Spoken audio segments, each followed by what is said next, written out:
¿Qué tal? Bienvenidos a Pacto Renovado. Qué gusto que nos acompañen en un episodio más de este programa tan especial en el cual hemos estado abordando el libro de Mateo desde la perspectiva, ahora sí, de nuestras raíces hebreas. Y bueno, hoy tenemos también como invitado a nuestro hermano Saudi, que nos acompaña aquí en este espacio. Bienvenido, Saudi. Pues gracias le damos a Dios por el privilegio nuevamente de poder estudiar su palabra, poder compartirla, poder recibir esa revelación de nuestro Dios, y que pues en su infinita misericordia nos permite estar en este lugar para poder llenar nuestra alma y poder alimentar nuestro ser espiritual, y que el Señor alimenta cada día con sus escrituras. Así es, ese ser espiritual necesita ahora retornar a esa relación que tiene con el Dios Altísimo. El hombre está compuesto, de cuerpo, alma y espíritu. Y tal vez los dos primeros, esos siempre son los que más importancia le damos y nutrimos, pero el ser espiritual muchas veces lo abandonamos y lo dejamos aparte, y es necesario que todo hombre y toda mujer tome en cuenta que necesita ser nutrido el cuerpo tripartita, el ser tripartita, porque sin duda para que tengamos un balance emocional, un balance espiritual y también un balance físico, todo es importante, y nuestro cuerpo siempre nos va a dar ahora sí que esas señales cuando muchas veces necesita esa parte espiritual en nuestra vida, o esa parte física, esa parte almática. Entonces hoy queremos contribuir con lo que vamos a exponer en este momento de la palabra, a alimentar ese ser espiritual, y que podamos tener la reflexión de esta palabra y que nos pueda orientar y guiar hacia Dios, sin duda, que Él es el creador de todas las cosas, un creador que hizo las cosas de una manera tan excelente y tan perfecta, sin duda. Y es que hoy lo que vamos a ver es algo muy importante, que es cuando el Señor nos menciona y lleva a sus discípulos al monte y les comienza a dar ciertas reglas muy importantes que nosotros como discípulos del reino debemos de tener en cuenta para poder vivir como dicen las Escrituras. Si en el capítulo anterior hablábamos del ministerio de Jesús, y hoy vamos a hablar de cuando Él ya viene y les enseña cuáles son las reglas exactas y cuáles son las bienaventuranzas que el Señor toma en cuenta para que tú puedas ser parte de ese reino que Él prometió. Efectivamente, dicho de paso, es el que estaremos ahora sí que desglosando, estaremos desmenuzando para dárselos a conocer, que es la promulgación del reino del Señor, la constitución del reino. Y esto es muy importante ahora sí que tomarlo en cuenta, como toda la Escritura, pero principalmente esta parte es una de las cosas que Jesús nos dio a entender y nos simplificó de una manera tan sencilla, tan práctica, que no necesitamos tener muchos años de estudio, ni tampoco de haber cursado alguna licenciatura en estas especialidades bíblicas. No necesitamos mucha exégesis, sino simplemente con el hecho de leer estos versículos, nos vamos a orientar y a darnos una idea y reflexionar también de lo que nuestro Dios nos está pidiendo, así como los 10 mandamientos. Los 10 mandamientos son muy sencillos, muy prácticos, muy claros, y esto debe ser parte de nuestra vida cotidiana, así como Jesús también viene ahora sí que a representar en este capítulo 5 la promulgación que fue dada en el Sinaí, esas tablas que fueron ahora sí que dadas a Moisés para el pueblo. Entonces ahora en este punto de la historia, Yeshua se manifiesta a todos sus discípulos, ya como lo mencionaste, Saudi, todos se reunieron para recibir ahora esta promulgación, esta constitución, que sin duda va a regir ahora a todas las nuevas generaciones que se añadan al reino de Dios. Mencionaste algo muy importante, que decías que no necesitamos una preparación como muy específica. Cuando nosotros tenemos la pasión y el amor por la obra del Señor y le pedimos a su Espíritu Santo, quien sea que nos guíe, es exactamente eso. El Señor trae revelación a nuestra vida porque conoce nuestro corazón, conoce lo que nuestra alma desea, y entonces nos alimenta. El Señor tiene misericordia de nosotros y nos ayuda, nos prepara y nos llena de ese conocimiento de su palabra. Entonces, ciertamente decías hace un momento que no necesitamos exactamente de tener grandes títulos para poder conocer a Dios. Cuando nosotros anhelamos buscar su presencia y realmente tenemos un corazón humillado, como dice la palabra, y contrito delante de Él, entonces el Señor se apiada de nosotros y nos da ese conocimiento. Porque hay personas que, aún siendo preparadas, no tienen el anhelo de poder conocer a Dios, no tienen el anhelo de poder hacer las cosas bien como indica la palabra. Entonces, cuando tú dispones tu corazón, el Señor te prepara y por misericordia nos trae revelación como en este momento. Efectivamente, y es gracias a su misericordia y a su amor que estamos aquí. Sin duda, personas perfectas no lo vamos a hacer, pero sí personas que tenemos el deseo ahora de acercarnos a Dios, pedirle que trate con nosotros, que nos dirija, que nos enseñe, y que también humildemente nos acercamos a Él sin saber absolutamente nada, porque gracias a Él conocemos, pues bueno, hasta este momento lo que hemos recibido de su revelación por medio de nuestros maestros, de nuestros pastores, de los líderes que nos han enseñado aquí en Veracidad. Pues bueno, también hemos recibido mucha bendición y sin duda es algo que el Señor nos ha permitido aprender a lo largo y ancho de nuestra vida cristiana, que estamos agradecidos con el Padre, estamos agradecidos con Yeshua, porque conocimos el amor y cada vez que estamos en alguna situación difícil, tenemos la esperanza de que el Eterno va a extender su mano y nos va a decir: aquí estoy, sé que has fallado, sé que has cometido un error, pero vamos a empezar de nuevo. Comencemos de nuevo, tienes una oportunidad conmigo y vamos a continuar. Y es precisamente lo que el Señor nos va a permitir ahora. Los discípulos humildemente se acercan a Yeshua sin conocer nada. Ciertamente habían crecido en una cultura judía, en una cultura hebrea, pero que de alguna forma lo que habían recibido en gran parte eran dogmas, eran ahora sí que leyes instituidas por hombres, que bueno, se dejaba a un lado la ley verdadera del Señor, porque eso es importante señalarlo, que hay una ley verdadera establecida por el Eterno y una ley que los hombres en muchas ocasiones establecemos. Entonces, allí hay que hacer una distinción. Como estudiantes de la Biblia, tenemos que analizar qué es verdaderamente la ley de Dios y qué es la ley humana. Dentro de la ley del Señor hay una esencia, y esa esencia es la que, como todo ser humano, tenemos que poner en práctica, ¿sí? Ya después de esa esencia, muchas veces los hombres, las religiones tienden a distorsionarla y entonces a crear nuevos estatutos. Yeshua viene a recordar a sus discípulos cuál es la esencia de la ley de Dios. Mencionabas hace un momento que la humildad es importante para poder conocer a Dios. Cuando nosotros tenemos la humildad o reconocemos nuestro pecado, entonces podemos partir de ese punto para pedir perdón. Cuando nosotros confesamos nuestros pecados ante Dios, Él es tan misericordioso que nos perdona. Entonces, a partir de ese punto es cuando comenzamos a vivir otra vida, lo decías hace un momento.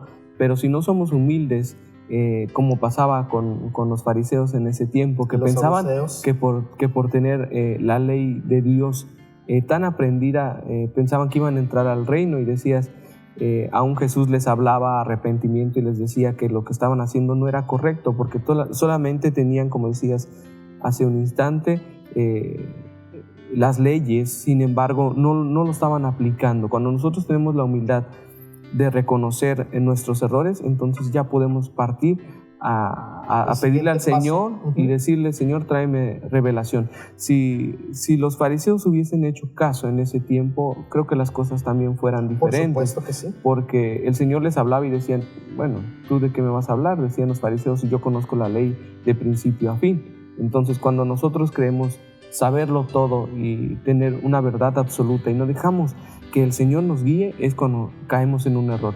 Cuando nosotros dejamos que el Señor nos inspire a través de su palabra, ciertamente aprenderemos nuevas cosas y tendremos la humildad de aprender cosas nuevas, y no solamente encerrarnos ciertamente en nuestra religiosidad o en lo que nosotros creemos que nos enseñaron en el pasado. Doctrina, ¿verdad? Exactamente. Entonces, cuando nos encerramos en lo que creemos que el hombre nos ha dicho y creemos que el hombre tiene la razón, entonces caemos en un error. Exactamente. Cuando creemos que los lineamientos de hombre son correctos y cuando el Señor nos enseña que el principio de toda sabiduría es el temor a Jehová. El temor, exactamente. Y el temor a Yahweh es por medio, lo vamos a adquirir por medio de sus escrituras, de su ley, de su Torah.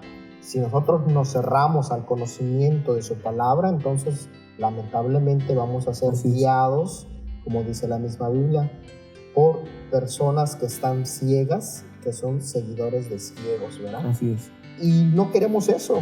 Sin duda, nosotros queremos estar en la verdad. Hoy en nuestro devocional veíamos acerca de la crucifixión de Jesús y de cómo se llevó a cabo todo este asunto, que yo veo un asunto político, religioso, del momento en que Jesús se manifiesta, porque ciertamente se tiene la idea de que los judíos crucificaron a Jesús, y por mucho tiempo la religión romana estuvo promoviendo que los judíos eran los culpables de haber crucificado a nuestro Mesías, a nuestro Dios, a nuestro Salvador.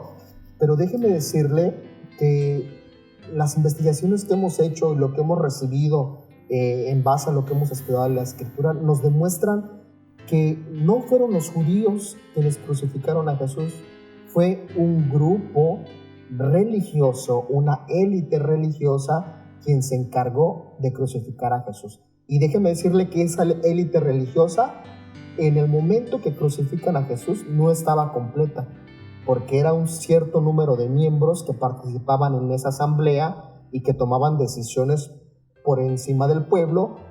Y bueno, no estaba completa en esa ocasión la asamblea de ese grupo de élite, de tal manera que unos pocos se tomaron el atrevimiento de mandar a Jesús a la muerte.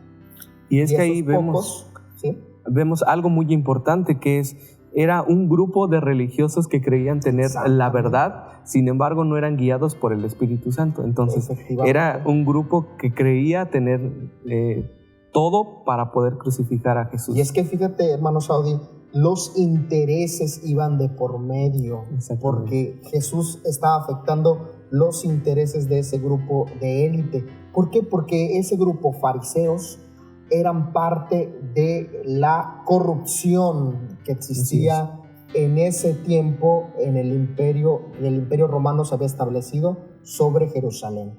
Entonces, como eso no convenía a sus intereses, tenían que sacar a Jesús, tenían ahora sí que quitarlo del mapa, porque ellos pensaban o esperaban que el Mesías creara una revolución de tal manera que el pueblo iba a ser asediado. Y entonces, por eso es que Jesús tuvo que llegar hasta ese punto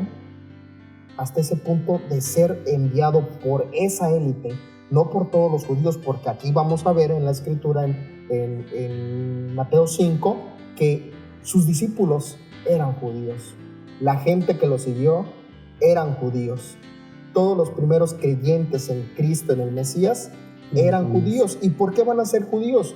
Porque ellos siempre estuvieron esperándolo al Mesías. Antes de Jesús ya había aproximadamente 40 personas que se habían proclamado como el Mesías. Imagínate. Pero en este punto, este nuevo personaje que va a decir que es el Mesías, que es el enviado de Dios, el Hijo de Dios, él era el verdadero, era el que se manifestó, y por supuesto no estaba procurando una revolución como los otros 40 que estaban procurando una revolución y levantarse en armas contra el pueblo romano. Jesús vino a demostrar todo lo contrario: amor y compasión y misericordia, y aún a los gentiles, a los romanos, todo aquel que no era judío, mostró su compasión. Y vemos allí en la Escritura, en Marcos, en ese capítulo 15, donde nos habla acerca de la crucifixión, que los romanos, e incluso el romano que estaba cuidando ese día en el Gólgota frente a su cruz, lo reconoció y dijo: verdaderamente este hombre era el Hijo de Dios. Ya después de que todo el ambiente cambió, todo lo sobrenatural empezó a acontecer, entonces este hombre pagano que creía en otros dioses y que de alguna manera creía que sus dioses se manifestaban de esa forma, reconoció a Jesús y dijo: este hombre era el Hijo de Dios. y lo hemos crucificado. Algo que podemos ver en la palabra de Dios es que si nos damos cuenta, los grandes religiosos ni siquiera se dieron cuenta que Jesús era el Hijo de Dios. Sin embargo, buscaban sus errores para poderlo crucificar. Si vemos a lo largo de la Escritura, solamente los humildes de corazón y quien tenían la apertura para poder conocer las nuevas las ideas de Jesús, porque no eran nuevas, eran parte de la ley de Dios que venían a ser aplicadas. Entonces, las personas que a veces los fariseos o las personas preparadas creían que eran ignorantes, eran los que tenían acceso a Jesús y acceso a la salvación, porque quienes tenían, se supone, el conocimiento perfecto de las leyes de Dios, ni siquiera las estaban cumpliendo. Y entonces vemos a lo largo de la Escritura que quienes creían tener todo el conocimiento total eran los que menos la cumplían y eran los que menos hacían la voluntad de Dios.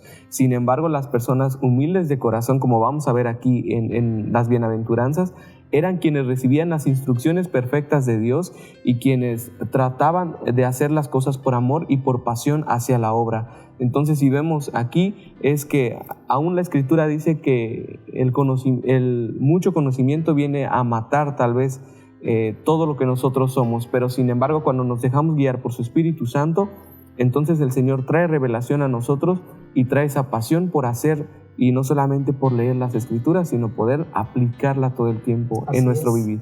Y esa letra muerta es al final la que mata el alma. Así es la que mata el espíritu, pero la letra viva es la que vivifica y nos permite estar ahora sí en una relación correcta con Dios. Así y es fantástico ese punto que acabas de tocar, porque ciertamente los más estudiados de las Escrituras tenían poca humildad para aceptar el mensaje de Yeshua.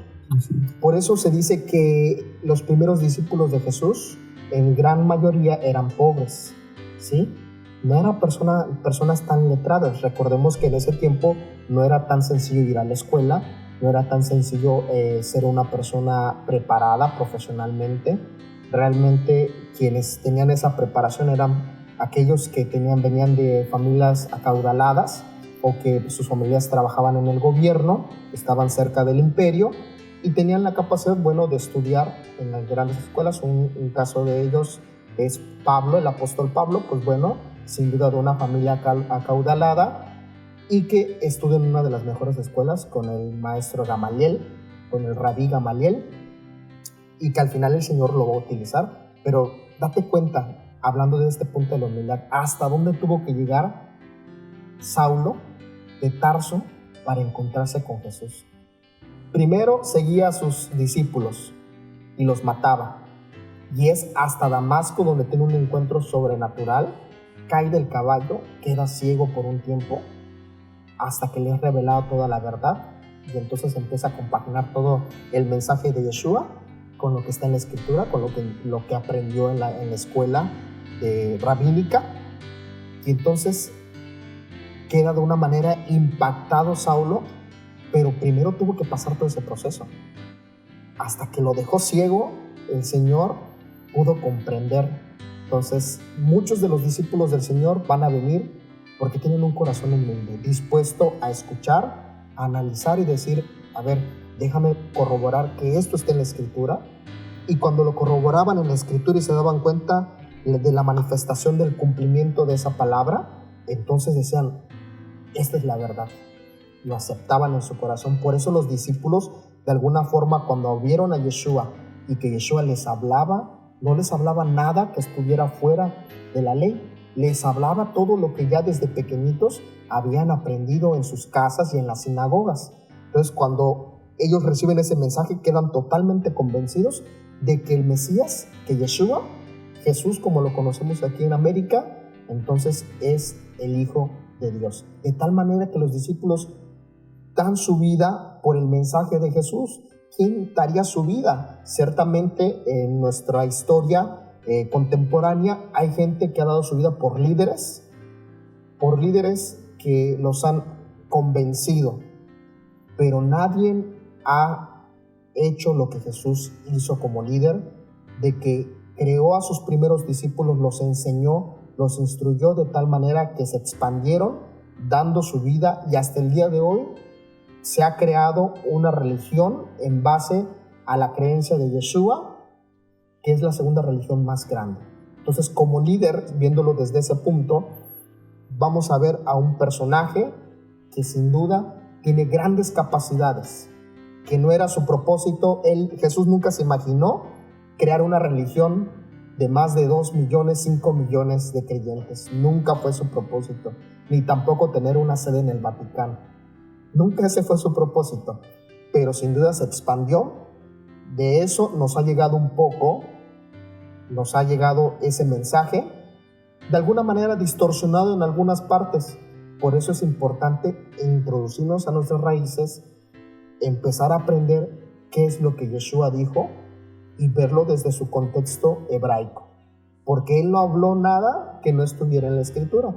De ahí yo me baso entonces para decir que los discípulos estaban totalmente convencidos.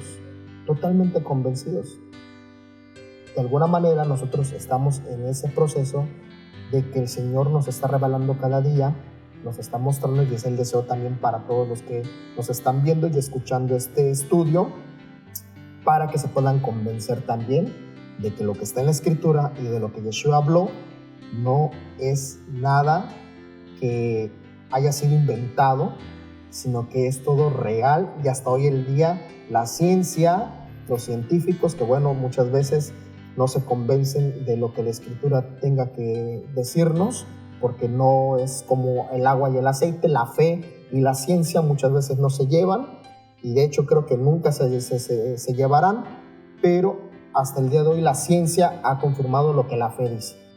A veces, bueno, en este proceso en el que hemos vivido tú y yo como personas, como creyentes de la palabra, es cuando topa la religiosidad contra las Escrituras, y saber que Dios no es una religión, sino una relación. Cuando nosotros aprendemos eso, que Dios no es una religión y no son costumbres y no son lineamientos de hombre, entonces partimos de la palabra y el Señor nos empieza a traer una revelación que no teníamos porque seguíamos al hombre. Entonces, cuando dejamos de seguir al hombre y comenzamos a poner nuestros fundamentos en esta Escritura que Él dejó, todo cambia. Efectivamente, todo cambia, todo empezamos a verlo desde una perspectiva diferente. Nuestra vida también, por supuesto, empieza a tener sentido. En muchas ocasiones habrá quien considera que su vida no tiene sentido, que tiene un vacío.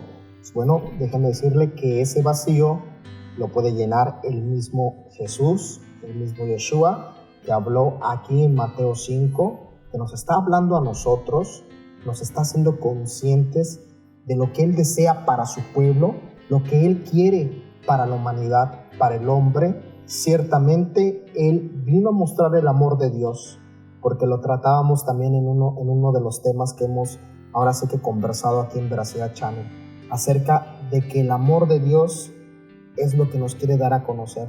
Nos dejó sus leyes, nos dejó sus mandamientos para que lo amáramos, para que con amor obedeciéramos, no como un tirano que nos obliga a obedecer sus mandamientos, sino como un Dios que nos ama y que nos dice: a ti te dejo estas reglas, estos estatutos, para que los pongas en práctica en tu vida y para que te vaya bien, para que estés bien y me ames a mí. Entonces, ese amor sin duda de Dios se va a manifestar ahora en Yeshua. Ese es el propósito, de hecho, dar a conocer el amor de Dios. Y como lo dice ahí también un versículo muy popular, que Dios mandó a su Hijo para que el mundo no se perdiera, sino para que el mundo fuera salvo. Entonces todo aquel que cree en Él no se pierda, mas tenga vida eterna. Algo que el Señor nos pregunta en estos momentos es: a veces llega a nuestra vida y nos dice: ¿me amas? Y tú respondes: sí, Señor, yo te amo, como está en las Escrituras. Y nos vuelve a preguntar: ¿de verdad me amas? Y tú dices: sí, Señor, te amo. Y el Señor por tercera vez nos pregunta: ¿de verdad me amas? Y nosotros seguimos respondiendo que sí. Y el Señor entonces nos dice: si me amas, entonces obedece mis estatutos. Exacto. Obedece lo que está en las Escrituras, obedece y haz de esto tu diario vivir.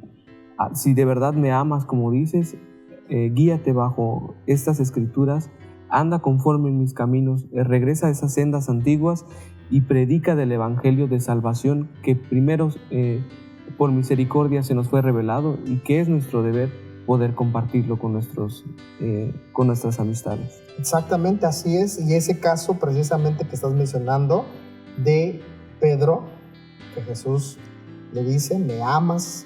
¿Me amas? Y Pedro se queda, desconcertado, diciendo, creo que el Señor piensa que yo no le amo.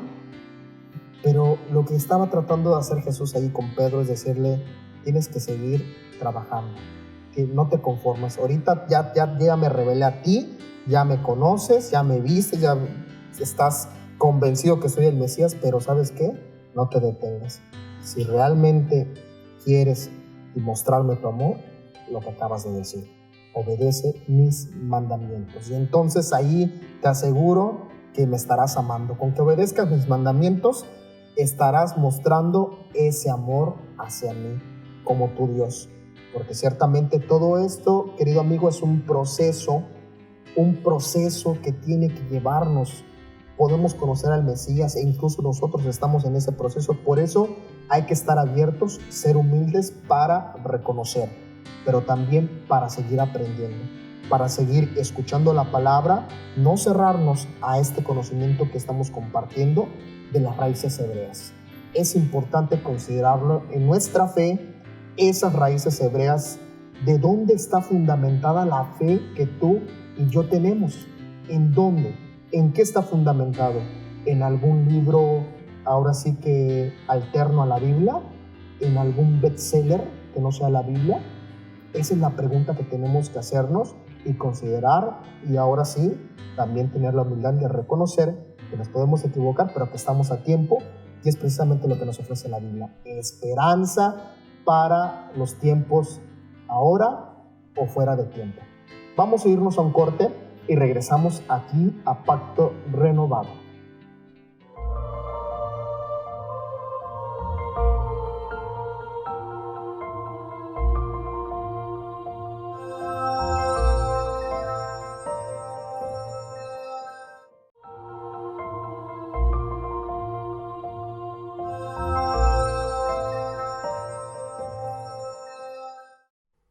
Estamos de regreso aquí en Pacto Renovado. Qué gusto que nos acompañen y que continúen en este estudio que estamos abordando, el capítulo 5 de Mateo. Hace unos momentos hablábamos de cómo es importante para que lleguemos al conocimiento de la palabra del Señor, que es necesario tener la humildad en nuestros corazones para recibir esa palabra y también para que podamos ahora sí que profundizar en ella, escuchar también de aquellos que nos comparten y que el Señor les ha revelado esa porción, para que también en nuestras vidas sea viva y también nos edifique y nos haga crecer cada vez más en su camino. Y vamos a empezar con la lectura, Saudi, ¿te parece? Con el versículo 1 de Mateo 5, que nos habla acerca de la constitución del reino de los cielos.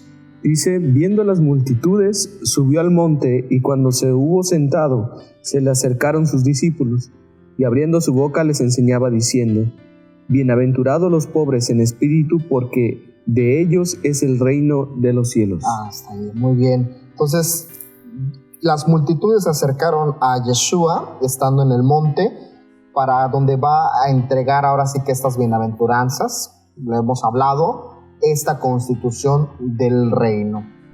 Y mucha gente había que le seguía a Jesús, ya no solo sus discípulos, sino que había bastante gente que quería escucharlo.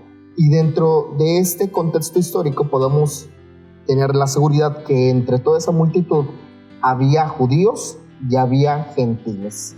¿Qué es un gentil o a qué se le considera un gentil? Todo aquel que no es un judío, de nacimiento, de padre y de madre.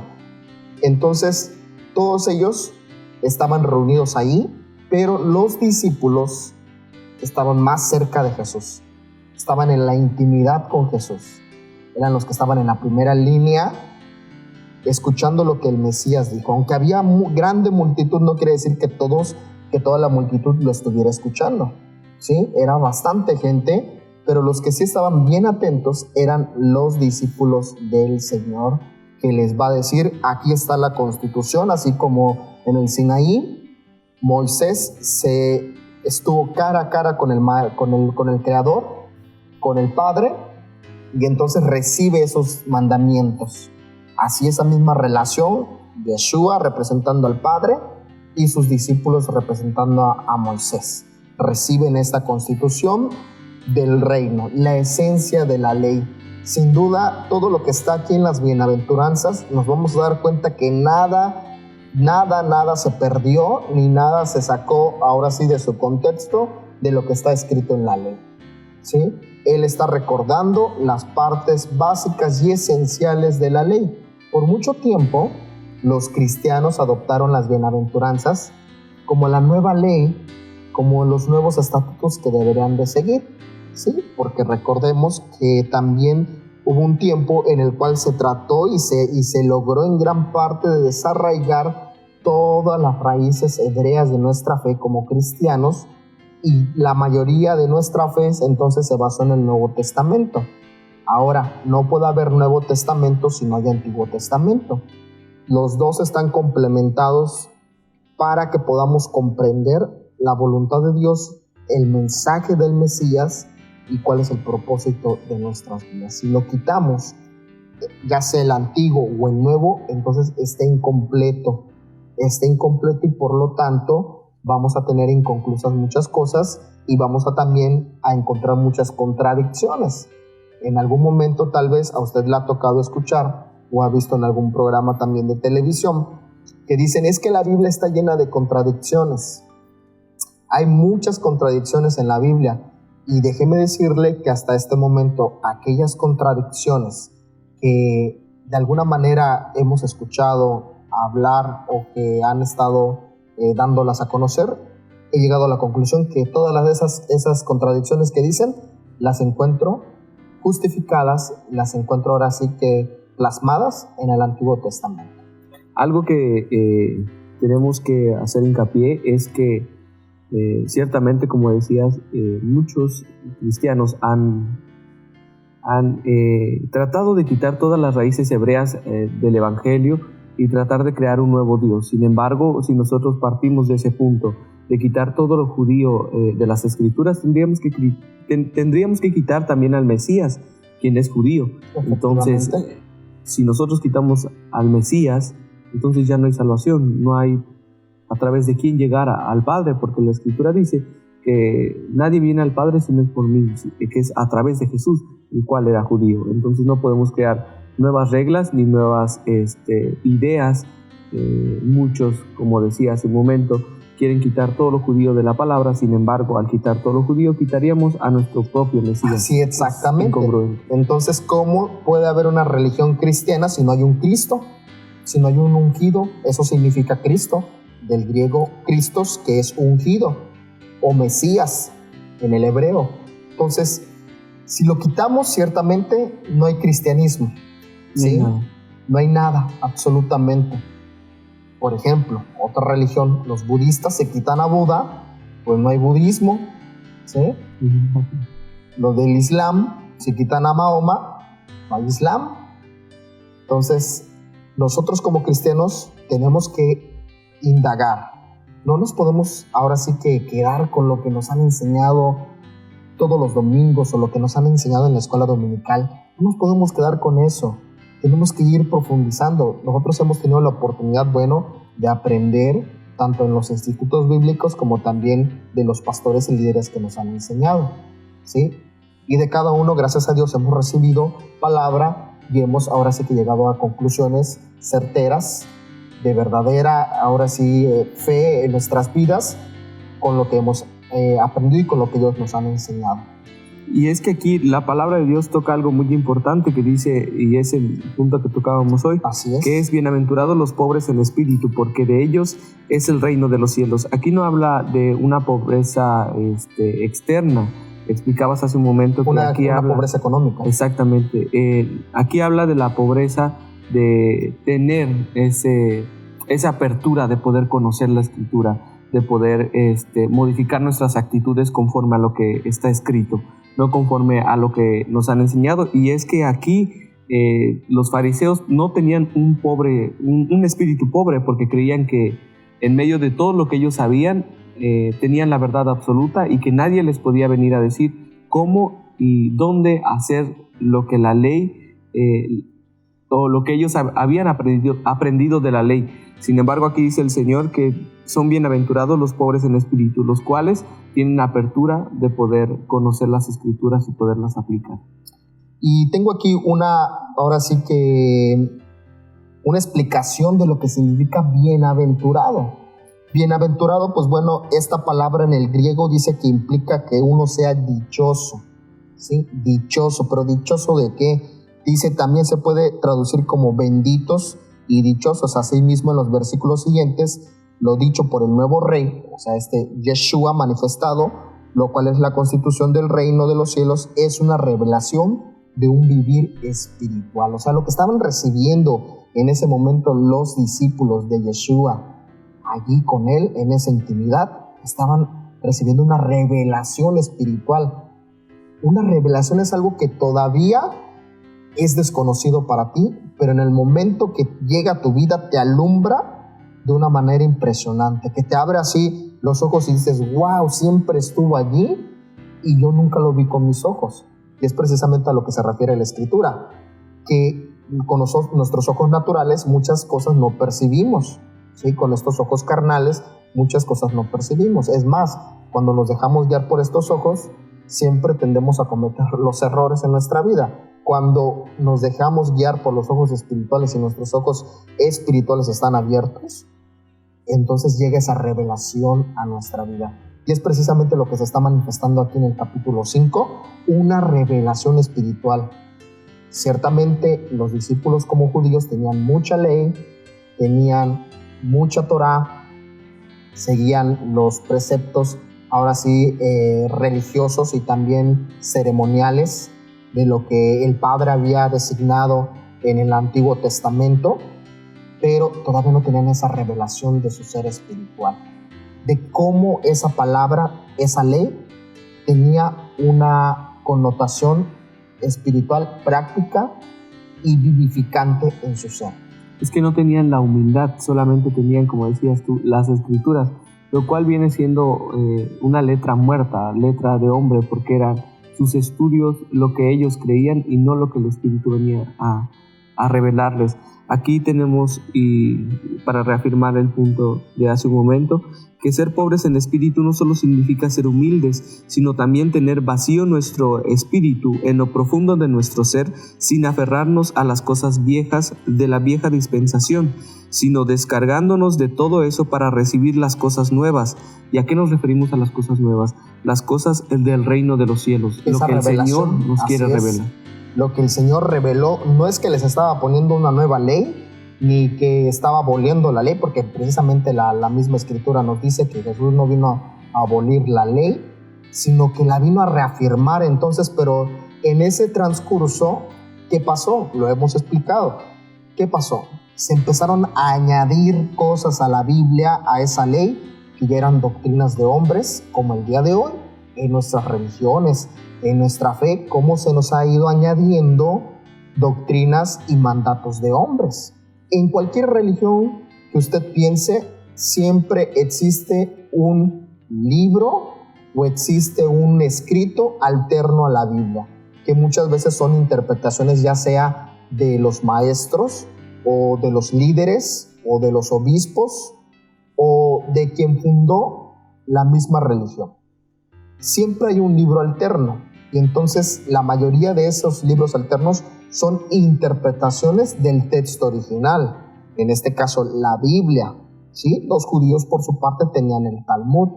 Los cristianos, pues bueno, hoy consideran a los libros de autores cristianos más importantes de lo que la Biblia dice, ¿sí? También en la religión mormona puedo mencionar acerca de que sí, se lee la Biblia, pero existe el libro del Mormón, ¿sí? En los abatistas igual, está la Biblia, pero también existen los escritos de Ellen G. White, ¿sí?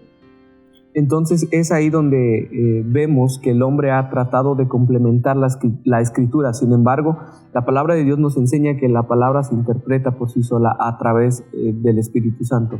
Entonces no podemos tomar conocimiento de hombre y unirlo a la palabra de Dios. Cuando empezamos hacerlo ley. Exactamente. Cuando nosotros comenzamos a tomar pensamiento de hombre combinado con la palabra de Dios, caemos en un error. Y es lo que pasa en muchas congregaciones, que creyendo que un solo hombre tiene toda la verdad absoluta, y entonces lo siguen a ciegas, sin filtrar todo ese conocimiento sobre la palabra de Dios, y lo siguen tal vez como borregos. Lo siguen como ahora sí que dejan al Mesías por un lado para seguirlo a su nuevo líder. A su nuevo líder, exactamente. Entonces es cuando caemos en un error. Cuando no tenemos revelación del Espíritu Santo, la Escritura nada más, aún los predicadores lo pueden tomar para sus propios intereses. Intereses, por supuesto. Entonces cuando el ser humano toma la palabra de Dios para sus propios intereses, pierde el fin por el cual fue creado, que es para darnos salvación. Entonces debemos de buscar la revelación del Espíritu Santo y filtrar toda doctrina, todo pensamiento de hombre a través de esta Escritura, y no a través nada más de un ser humano que tiene los mismos errores y las mismas debilidades que yo. Efectivamente, así que nosotros está ciertamente sí ser ese espíritu pobre, ese espíritu abierto al conocimiento, a recibir la palabra, a lo que se nos comparte, lo has dicho, filtrar, eso es importante, en todo lo tenemos que hacer, corroborarlo con la palabra. No veo en nada de malo los libros, bueno, que se añaden, pero el problema en lo personal es cuando esos libros toman más autoridad que la misma Escritura, ¿sí? Porque tal vez el libro me diga que un ejemplo de no dar mis ofrendas, mis diezmos, no sea lo correcto, no es lo que debo de hacer, pero la Escritura me dice todo lo contrario, me dice tienes que dar tus diezmos y ofrendas, ¿sí? Entonces, solo por poner un ejemplo, si yo tomo como autoridad el libro alterno, entonces creo que estoy en un error, pero cuando me baso en la Escritura y veo que la Escritura me designa que eso es lo correcto que debo hacer, entonces estamos en la verdad. Mientras esté en la Escritura, mientras la Escritura ahora sí lo mencione y que no esté fuera de contexto, porque muchas veces hay textos que los volvemos un pretexto, lo mencionabas esa frase, y lo sacamos de contexto para avalar algo que nosotros creemos. Entonces hay que tener ese espíritu humilde, ser humildes, no creer que lo sabemos todo, incluso nosotros no lo sabemos todo. Esto que estamos compartiendo con usted, deseamos también que usted lo analice, lo filtre, y si en algo nos hemos equivocado, pues también hacernos la observación, la sugerencia. Puede pasar, ¿sí? Nadie es perfecto y todos estamos en el camino del conocimiento y del crecimiento, de recibir y de ser hombres y mujeres bienaventurados, de que tengamos esa revelación del Espíritu. Como lo mencionábamos, hay veces cosas que no comprendemos, hay veces leyes que no entendemos, que no hemos llegado al por qué lo tengo que hacer, por qué se me pide que lo haga. Si no lo hago, yo siento que no estoy incumpliendo, no siento que estoy ofendiendo a Dios, pero ¿por qué me lo está pidiendo? Pues bueno, permítame allí decirle que espere la revelación del Señor, a que esa revelación llegue, así como los discípulos de Yeshua. No comprendían muchas cosas, pero les aseguro que después de esa plática en ese monte, vino ahora sí que una revelación, se les iluminó el pensamiento para decir, continuamos aquí, Yeshua, dinos para dónde vamos, ¿sí? Tenía que hacer ese alto el Mesías para convencer también a esos discípulos desde el momento que lo vieron, desde el momento que lo escucharon hablar, para asegurarse de que ese era el Hijo de Dios. Pero sigamos con las bienaventuranzas, ¿te parece, Saudi? Sí. Dice el versículo 4, bienaventurados los que lloran porque ellos serán consolados. Toda la situación del mundo está contra de la economía de Dios. Aún aquí vemos algo que queremos añadir, que dice aquí en esta versión de recobro. Dice, Satanás, el pecado, yo, las tinieblas y la mundanalidad predominan entre toda la gente de la tierra. Entonces, cuando nosotros, dice aquí, bienaventurados los que lloran porque ellos serán consolados. Entonces, cuando vemos la necesidad, aquí parte de la necesidad de las personas, cuando nosotros vemos llorar a las personas y no tienen un consuelo o no tienen alguien que les pueda dar palabras de aliento, el Señor dice que son bienaventurados porque de ellos será el reino de los cielos. Porque a veces tenemos un corazón tan duro y que tenemos un corazón tan puesto para el mundo que no vemos la necesidad de nuestro prójimo y queremos tener lo mejor para nosotros, queremos tener todas las cosas para nosotros. Sin embargo, aquí nos enseña el Señor que aún los pobres también tendrán parte en el reino de Dios. También el Mesías lo dijo: en el mundo van a tener aflicción, van a ser perseguidos. ¿Por qué? Porque ustedes, como mis discípulos, se van a enfrentar y van a muchas veces a oponerse a lo que el mundo designa, ¿sí? Y es precisamente que en este mundo tenemos varios adversarios, y déjenme decirle que el primer adversario que tenemos es con nuestra carne. ¿Y cuántas veces no nos ha dado ganas de llorar, de saber que esta carne muchas veces nos atosiga y nos tienta para hacer lo que va en contra de las leyes del Señor? Y esto tenemos también lleva a Satanás, tenemos al mundo.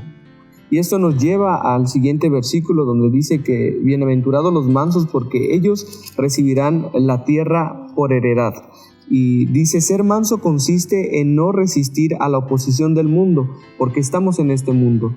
Ahora dice que sufrimos voluntariamente. Si somos mansos y estamos dispuestos a sufrir la oposición del mundo en esta era, recibiremos la tierra por heredad en la era venidera, como se revela en Hechos 2, capítulos 5 al 8.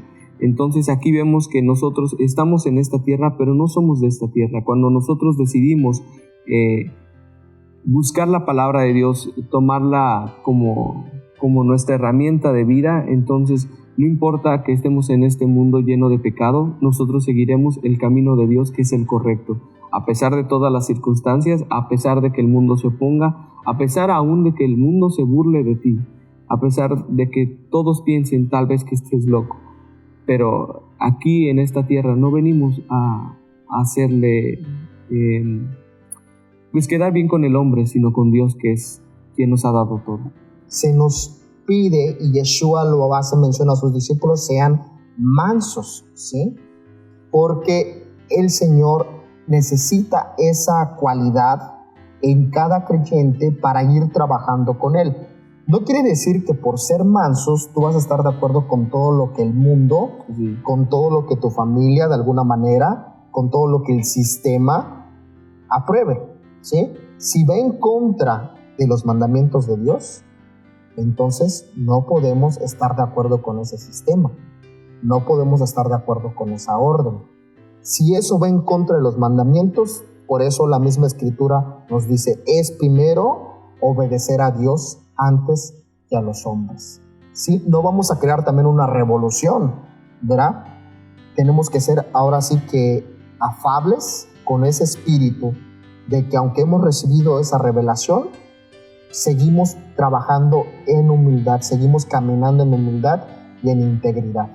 Y eso nos lleva a recordar lo del capítulo anterior, en donde nos enseñaba el Señor también a tener paciencia con aquellos a quien no les ha llegado la revelación, tener paciencia con aquellos que apenas van creciendo en el Evangelio y aún no comprenden muchas cosas y que tienen dudas. No nos habla a juzgarlos, no nos habla a imponerles, no nos habla a señalarlos y decir, es que tú estás mal y por eso no te vas a ir al cielo porque no obedeces los lineamientos del Señor. Nos habla a tener paciencia y enseñarles las Escrituras tal cual son y esperar y orar por ellos para que el Señor traiga revelación a su vida.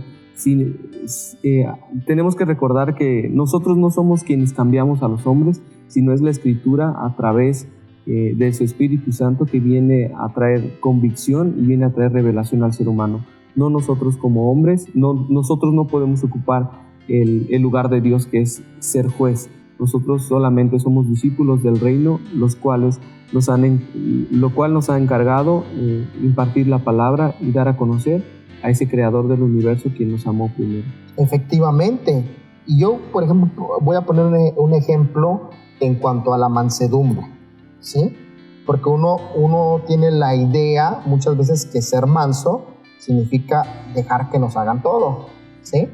Significa que no vamos ahora sí que hacer nada cuando lo que están haciendo con nosotros es perjudicial para mi persona, pero también para lo que yo creo. Entonces, en cuanto a la mansedumbre, si alguna persona, por ejemplo, usted va en su vehículo y de repente alguien pasa y le dobla la antena de su vehículo y esta se dobla, y por supuesto, una antena tiene un costo.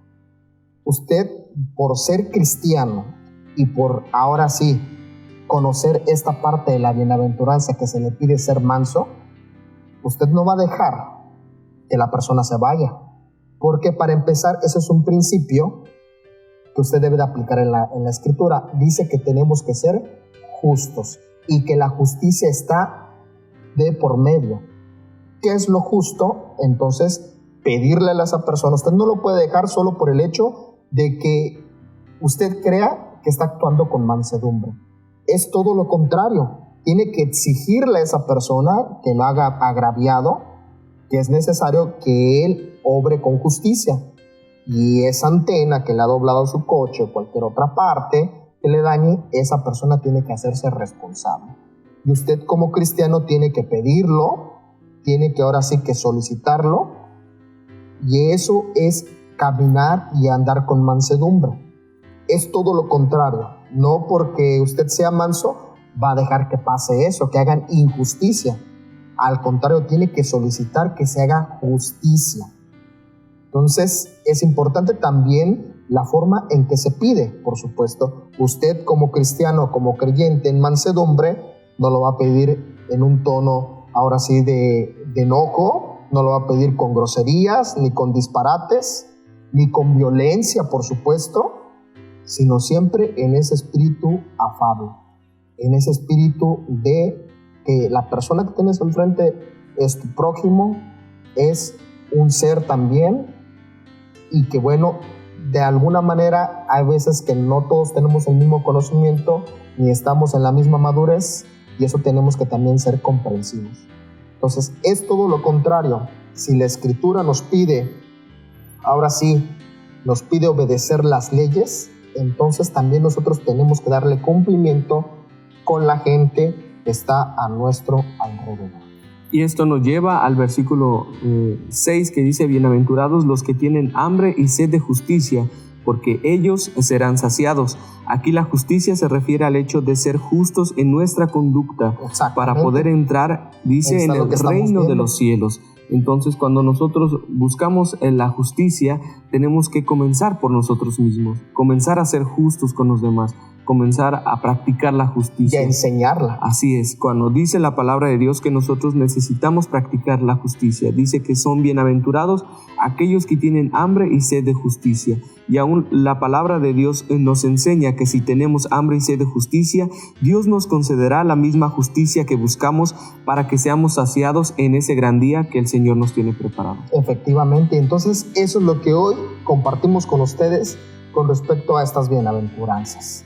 Y bueno, seguir invitándolos a que sigan escudriñando esta parte, porque hay mucho todavía que aprender. Esto solo es el inicio de lo que Yeshua dejó como constitución del reino para sus discípulos, y hoy también nosotros somos esos discípulos que hemos venido a Él, le hemos conocido y hemos encontrado el amor del Padre.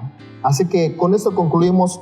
Saudi, te agradezco que nos hayas acompañado nuevamente aquí en Pacto Renovado y estudiar esto que es fundamental, y que sin duda que el Señor todavía tiene muchas cosas que enseñarnos y que tenemos que conocer. Pues gracias a Dios, y pues seguimos viendo este capítulo en el siguiente programa. Así es, sigan disfrutando de la señal de Veracidad Channel.